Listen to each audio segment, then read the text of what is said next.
नमस्कार, एस्ट्रो तक में आप सबका बहुत बहुत स्वागत है। मैं हूं प्रवीण मिश्र। क्या आपने रोहिणी व्रत के बारे में सुना है? रोहिणी व्रत का क्या महत्व है? रोहिणी व्रत को जैन समुदाय के लोग ज़्यादा करते हैं। आजकल हिंदू समुदाय के लोग, हिंदू समाज के लोग भी रोहिणी व्रत करने लगे हैं। आखिर ये रोहिणी व्रत इतना महत्वपूर्ण क्यों है और ये कब है? रोहिणी व्रत में किस देवी देवता की पूजा होती है? इससे क्या लाभ होता है? सब कुछ आपको आज के इस कार्यक्रम में बताएंगे। एक चीज आपने अवश्य सुनी होगी, रोहिणी नक्षत्र। जी हाँ, ये जो रोहिणी नक्षत्र है, इसी से इस व्रत का कनेक्शन है। तो इस बार 14 जून 2026 को जब रोहिणी नक्षत्र प्रभावी होगा तो रोहिणी व्रत रखा जाएगा। ये व्रत जैन धर्म में बड़ा महत्वपूर्ण माना जाता है और ये व्रत हर महीने एक बार आता है। तो साल में लगभग 12 रोहिणी व्रत होते हैं, कई बार 13 भी हो जाते हैं। तो जब रोहिणी नक्षत्र आएगा उस दिन ये व्रत रखा जाएगा। इसमें नक्षत्र को महत्व दिया जाता है। जैसा कि हमने आपको बताया कि जैन धर्म में इस व्रत को बहुत महत्व देते हैं। जैन धर्म के लोग इस व्रत को अवश्य करते हैं। हर महीने में सूर्योदय के बाद जब आकाश में रोहिणी नक्षत्र का प्रबल योग होता है तब इस व्रत को रखते हैं। रोहिणी व्रत जैन धर्म के 12वें तीर्थंकर भगवान वासुपूज्य स्वामी को समर्पित माना जाता है और ऐसी मान्यता है कि रोहिणी व्रत जैन धर्म की महिलाएं अपने पति की लंबी आयु के लिए रखती हैं, अपने परिवार की सुख शांति के लिए रखती हैं। अब हिंदू परिवारों में भी ये व्रत बहुत लोकप्रिय हो गया है। उसके पीछे क्या कारण है, क्या कथा है, क्या रहस्य है, वो भी हम आपको अवश्य बताएंगे। तो इस बार ये जो रोहिणी व्रत है ये 14 जून 2026 को है, यानी 14 जून को ये व्रत रखा जाएगा। तो जो लोग रोहिणी व्रत रखने का मन बना रहे हैं वो ये तिथि नोट अवश्य कर लें। जो हमारे धर्म ग्रंथों में वर्णन मिलता है रोहिणी व्रत के बारे में, ऐसा कहा जाता है कि रोहिणी नक्षत्र उस दिन प्रभावशाली होता है। तो जो लोग रोहिणी व्रत करते हैं उनके पूर्व जन्मों के किए हुए पाप भी नष्ट होते हैं और कर्म बंधन से मुक्ति मिलती है। इस व्रत को लोग 3 साल, 5 साल, 7 साल तक नियमित रूप से करते हैं। उसके बाद इसका उद्यापन करते हैं जो लोग व्रत करते हैं। तो ये व्रत हिंदू धर्म में भी बहुत ज़्यादा प्रचलित हो गया है। बहुत सारे लोग इस व्रत को करने लगे हैं। जैन समुदाय में तो करते ही थे, हिंदू समुदाय में भी करने लगे हैं और पहले भी हिंदू समुदाय में ये व्रत किया जाता रहा है, रोहिणी व्रत। इस व्रत को करने के पीछे क्या रहस्य है? देखिए, कुल 27 नक्षत्र होते हैं और 27 नक्षत्रों में से एक नक्षत्र है रोहिणी नक्षत्र और ये नक्षत्र हर महीने आता है और सूर्योदय के बाद जब रोहिणी नक्षत्र प्रबल होता है तो इस व्रत को किया जाता है। तो हिंदू धर्म की महिलाएं भी अपने पति की लंबी आयु के लिए इस व्रत को करती हैं। घर में सुख शांति की प्राप्ति के लिए हिंदू धर्म की महिलाएं भी इस व्रत को करती हैं। इसके पीछे प्रमाण क्या है, हमारे धर्म ग्रंथ क्या कहते हैं? तो मत्स्य महापुराण में वर्णन मिलता है, नारद जी ने एक बार भगवान शिव से पूछा था कि हे महादेव, ऐसे किसी व्रत के बारे में बताइए जिस व्रत को करने से मनुष्य हर जन्म में दीर्घायु हो, एक जन्म में नहीं, हर जन्म में उसे लंबी आयु प्राप्त हो, हर जन्म में आरोग्यता प्राप्त हो, रोग दूर रहे, हर जन्म में अच्छे कुल में उसका जन्म हो, उसके लिए कौन सा व्रत करना चाहिए।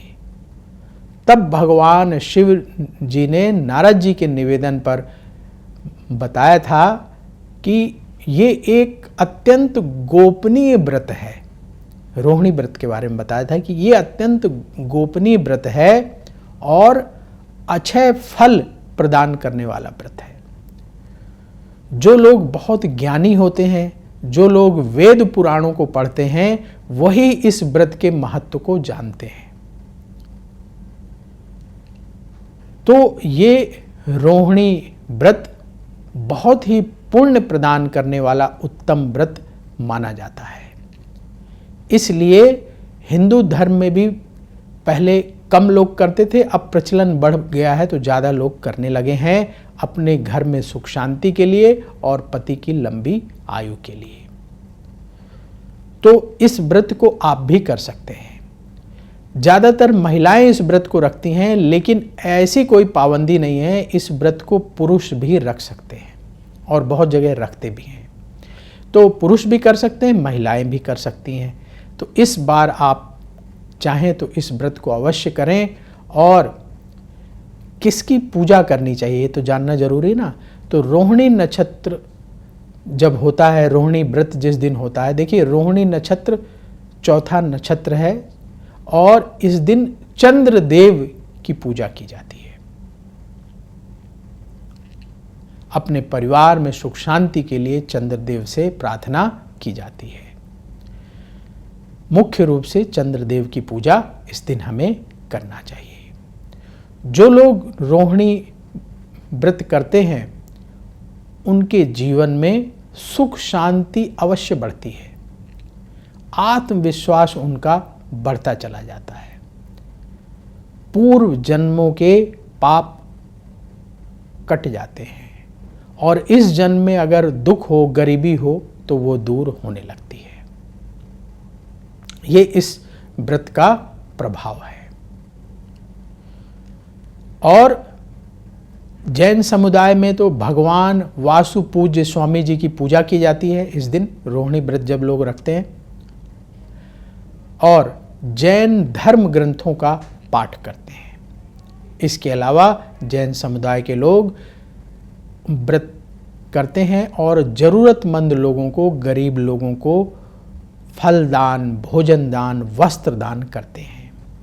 हिंदू धर्म के लोग, जो लोग इस व्रत को करते हैं, इस दिन क्या करें, किन बातों का ध्यान रखें, किसकी पूजा करें, जरूर नोट कर लीजिए।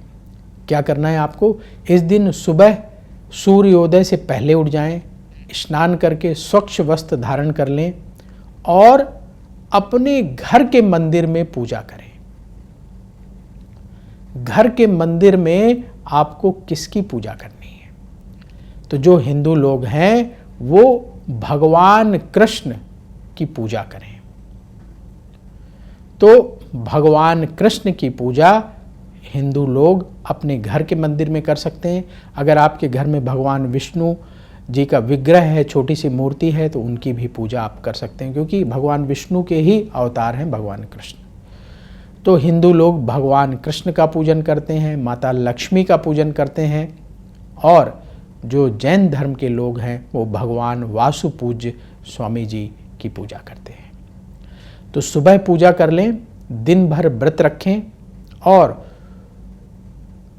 शाम के समय फलाहार करने का विधान है, तो आप शाम के समय फल ग्रहण कर सकते हैं। जैन समुदाय के लोग सूर्यास्त से पहले ही जो उन्हें प्रसाद ग्रहण करना होता है वो कर लेते हैं। तो आप भी अपने परिवार की परंपरा का पालन करते हुए रोहिणी व्रत करें और शाम के समय फलाहार करके व्रत का पारायण अवश्य करें। इस व्रत को अगर आप करने जा रहे हैं तो भगवान से निवेदन अवश्य करें कि आपके जो पूर्व जन्मों के पाप हैं, प्रारब्ध के नेगेटिव कर्म हैं, वो कट जाएं। इस जन्म में जो दुख है, गरीबी है, वो दूर हो जाए, धन बढ़े, यश बढ़े, आपकी मनोकामनाएं पूर्ण हो। भगवान से प्रार्थना जरूर करें। रोहिणी नक्षत्र में किया गया ये व्रत अवश्य आपको विशेष पुण्य प्रदान करेगा। तो जो लोग ये व्रत करने जा रहे हैं उनको किन बातों का ध्यान रखना चाहिए? देखिए, अगर आप इस व्रत को करने का मन बना रहे हैं तो 1-2 दिन पहले से ही अपने आचरण और व्यवहार को पवित्र रखना शुरू कर दें। जैसे सबसे पहले अपने खान पान को पवित्र करें। आप मांस मदिरा का सेवन ना करें, सात्विक भोजन ग्रहण करें और अपने मन को पवित्र रखने के लिए आप जिस देवी देवता को मानते हैं उनके मंत्रों का जाप 1-2 दिन पहले से ही करना शुरू कर दें। तो मन पवित्र होना चाहिए, तन पवित्र होना चाहिए, फिर हमें व्रत करना चाहिए, तो उस व्रत का विशेष फल हमें प्राप्त होता है। तो ये छोटी छोटी बातें हैं, इसका ख्याल कोई भी आप व्रत कर रहे हैं उस व्रत को करते समय अवश्य रखें। जिस दिन व्रत रख रहे हैं उस दिन क्या ध्यान रखें? व्रत के नियमों का तो पालन करें ही करें, इसके साथ ही कम बोलें। वैसे भी ज़्यादा बोलने से क्या होता है, हमारी एनर्जी ज़्यादा खत्म होती है। तो कम बोलें, मौन ज़्यादा रहें, चुप रहें। कई बार जहाँ सिर हिलाने से काम हो जाता है वहाँ सिर हिला दें, जहाँ लिख करके दिया जा सकता है वहाँ लिख दें। कम बोलें और अगर आपने गुरु मंत्र ले रखा है तो गुरु मंत्र का जाप करते रहें। आप भगवान कृष्ण के मंत्रों का जाप कर सकते हैं, आप भगवान विष्णु के मंत्रों का जाप कर सकते हैं। जिस मंत्र में आपकी विशेष रुचि हो उस मंत्र का जाप आप कर सकते हैं। तो व्रत के दौरान जब हम मंत्र जाप करते हैं तो उस मंत्र जाप का लाभ हमें ज़्यादा होता है। और कोशिश करें कि आप अपना व्यवहार विनम्र रखें, किसी से कोई लड़ाई झगड़ा ना हो, किसी को कटु वाणी आप ना बोलें, सबसे विनम्रता से बात करें, शाम को व्रत का पारायण करें। तो इस तरीके से इस रोहिणी व्रत को करके आप विशेष फल की प्राप्ति कर सकते हैं।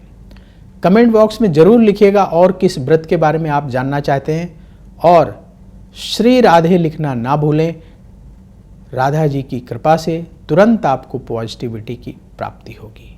बोलिए जय श्री राधे। क्या कहती है आपकी राशि? कैसा होगा आपका दिन? क्या है आपके लिए शुभ रंग? कौन सा उपाय आपके बिगड़े काम बना देगा? पर्व और त्योहार मनाने से आपको क्या लाभ होगा? ग्रहों के बदलते गोचर कैसे आपकी किस्मत पर असर डालते हैं? अपनी किस्मत चमकाने के लिए आप क्या विशेष उपाय करें? ये सब जानने के लिए देखिए एस्ट्रो तक, सिर्फ एस्ट्रो तक। नमस्कार।